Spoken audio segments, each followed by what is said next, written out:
Hey everybody, welcome back to the channel, StrangeNet here. So today we're going to be looking at getting into industry in 2022 and whether or not it is worth it. So if you listen to Reddit or the forums, it's pretty much impossible to make any ISK doing industry. And I'm here to tell you that really isn't the case, and even after sweeping changes from CCP that a lot of people generally don't like, or there has been a lot of vocalization about people not liking it, I'm here to, so say, put some of that to bed and basically get you off to a flying start at the start of the new year. So I don't use any third-party applications in order to find things that I want to build, and I generally do this for two very good reasons. One, in the past, websites were a bit iffy and you'd get used to relying on one, it would shut down, and then you would find yourself basically unable to find anything until the next decent website came out. And two, everybody's using exactly the same websites. It's not to say that they're no good, but if everybody's using them, everybody's focusing on the top 10, 15 items, then you are competing basically against everybody else, because you're always out to try and maximize the amount of profit that you're making. So I generally steer away from them because I don't need or want the single 1, 2, 3, 4, 5 top most profitable items. I want consistency, and I want to be able to make ISK in the area that I'm looking at. Now, could a third-party program help me? Absolutely, but I like to do it old school. I obviously just like the pain. So what we're going to do is we're going to look through a handful of items here, and again, it's one I come back to quite often, the thermal trigger unit. Now, these have had their heyday in the past.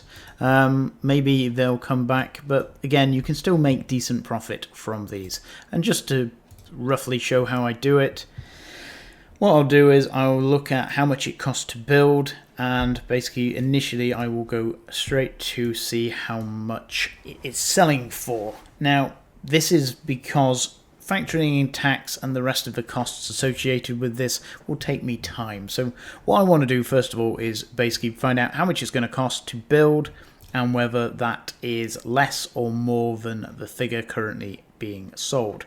If it costs me more to build than I can physically sell it for, then there's no point in going any further and basically pulling out the calculator.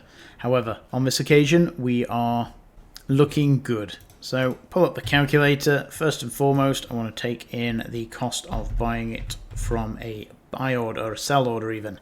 So 20,833 plus the installation cost. 23,158, so 23, we'll round that up to 23.2 to make life easy, and they are selling for 26, now, yeah, 26,800 minus tax. My tax rate is 5.58 with standings, takes me down to 25.3, and now that I'm saying it, I can't remember how much it was. I think it was 23.2. So making 2,180 ISK per unit, and I can build one every 1 minute 18 seconds, which roughly equates to 50 an hour here in Jitter. So I'm making 109,000 ISK per hour with building trigger units, which is pretty okay. I like to try and focus around about the 200,000 mark, but between 100 and 200 I'm generally happy with. If I can find something obviously higher, then great, but 100,000 ISK, and that's for the one slot. So if we do that over 24 hours, it makes us 2 million, 2.6 million ISK an hour, a day even, and then if we do it over the month, it's 87 million ISK. So bear with me, we will come back to this figure, because I know some of you just scoffed and gone, 87 million ISK for a month's work? Don't think so. But hold that thought. Let's have a look. Let's do the Blackbird, shall we? Let's have a look, see. And again, same principle. See how much I can buy it for. 7.7 over minerals to build. 7.7 plus installation cost. What? 8.4 million ISK. 84. Might manage it. 9989 minus tax. Yep, 84 gives us 1 million ISK per unit, and it's going to take us roughly 2 hours to build. So divide that by 2, gives us 5. Well, we'll round that down because again it's not quite. So we're 500,000 ISK an hour building Blackbirds. Not bad. Quite happy with that. Now, one of the issues will come is obviously you can easily saturate a market. The market isn't particularly big here, but it's by the by for the moment. So again, I'm not cherry picking these items. These are just random items I'm picking out to show you. So again, it could have been the Executioner, could have been the Morris Mauler, whatever. My point is, these aren't cherry picked. I'm not just picking an item that is currently making profit to emphasize my point. So now we're going to be looking at research options, and again, straight off the bat, here we go for fuel blocks. Fuel blocks are always in demand for numerous different reasons. We can buy in Jitter as we speak a helium fuel block for 10 mil. Now, these aren't NPC sell orders, so I imagine these are slightly inflated, but regardless, 10 million ISK. And let's have a look, see how long it would take us to research one of these. Let's do the nitrogen.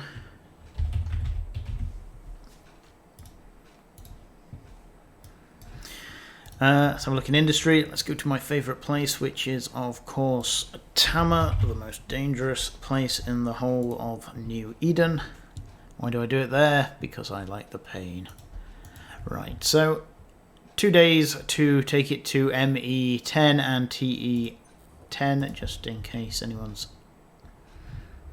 confused. They are the same amount of time for both. That's really annoying. And it's going to cost us 1.4 million, so 3 million combined, and plus the cost of fuel block, which was 10 million. Just over, we'll say 14 million ISK. In fact, we'll round it down to make life even easier and say it's going to make us, what, 10 million ISK profit. So 10 million ISK in 2.5 days. It's even better than it was before. So 10 million divided by 2.5, divide that by 24 hours in the day, is 166,000 ISK per hour that works out at. So again, not too bad. And then we've got reactions. I'm not going to go into reactions because reactions are a little bit more complicated and a little bit harder to work out. And when I say a little bit harder, I mean substantially harder, without spreadsheets and consulting lots of tea leaves and the rest of it, trying to work out how much things are. But we'll go on an average of what we've got there for research and manufacturing, although generally reactions do tend to be quite a lot higher due to the fact that it's a bit more dangerous, it's a bit more hassle, because you have to get into low sec or null sec or wormholes in order to be able to do reactions, so they generally have a bit higher price. So it's not something I often have, but at the moment I've got all three whirling away here. So I've got manufacturing jobs, science jobs and reaction jobs. We'll take 120,000 ISK per slot. We'll times that by the 32 slots. So I'm making 3.8 million ISK per hour, which all in all is pretty pitiful. I could basically warp to a belt in 0-0, zap, slot a few NPCs and make that. However, this is happening every hour. So over 24 hours, it's 92 million ISK. Yeah, not too bad. Times that by your 30, you've got 2.7 billion ISK by doing very, very little. And then if we look at that over the course of a year, and you can see how it adds up substantially. We're at 33 billion ISK. If I can keep that up, and again, a lot of it is just moving stuff into position and then just clicking a few buttons, so it's not hard to do. And that's just on one character. Bearing in mind, you get 3 characters on one account. So if I was to train relatively decently, again, you don't have to have 11, you can quite easily keep that at 9, and it would save you a lot of training time. Again, I just like to max things out. Haven't got there quite with reactions yet, but it's on the to-do list. So we would times that by 3, because it's 3 characters. You could be earning potentially 100 billion ISK a year. And again, it's relatively easy. And yes, it is a little bit more in-depth than I have done there, but that's the general gist of it and how you can make a very good amount of ISK doing manufacturing research and potentially reactions. Now you can obviously cut out reactions because that is a bit of a different beast here, but again, you're only taking out a third of that. So again, you're down to what, 66 billion ISK per year, and a lot of that can be done either in perimeter. I like to do it in Tama because it's slightly quicker and it's generally slightly cheaper, but you can do it in perimeter next door, and a lot of the manufacturing can still be done here in Jitter. And again, 66 billion ISK a year. And that is how you build up a decent amount of ISK within the game. And again, this is all generally passive. Once you've got stuff into position, you can have it basically whirling away for 30, 15, 10 days, whatever it is that you want without having to return to it. And then you just take it back to the market, you drop it on the market for a fair value, and you just sit and wait for it to sell. And in between there, you can be doing NPCing, you can be doing PvP, whatever it is that floats your boat. But basically, you could be earning more ISK on top of the ISK that you've already got. And again, it just accumulates slowly but surely.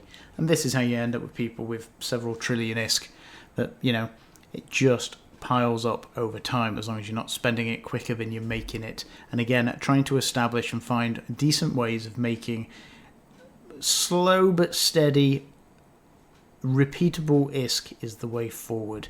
And again, there are always going to be items where you can make, say for instance the Blackbird, where you can make 750,000 ISK an hour, and again, you'll make a lot of ISK very quickly with them, but it's not sustainable the vast majority of the time because people will come fill in these gaps, and then become, for instance the Blackbirds, you couldn't times it by 10. Now you could have 10 different BPC for ships, and that might work out for you, but again, the point is, you're looking for something that is generally stable and that it can be reproduced again and again and again. And that is generally how I go about it. I'm not looking for the instant big wins. I'm looking for the constant money makers where I can go back to time and time again without it just being a one-off upshot. So with that, I think we'll leave it there. Thank you for your time. Thanks for listening. And I look forward to speaking to you again soon.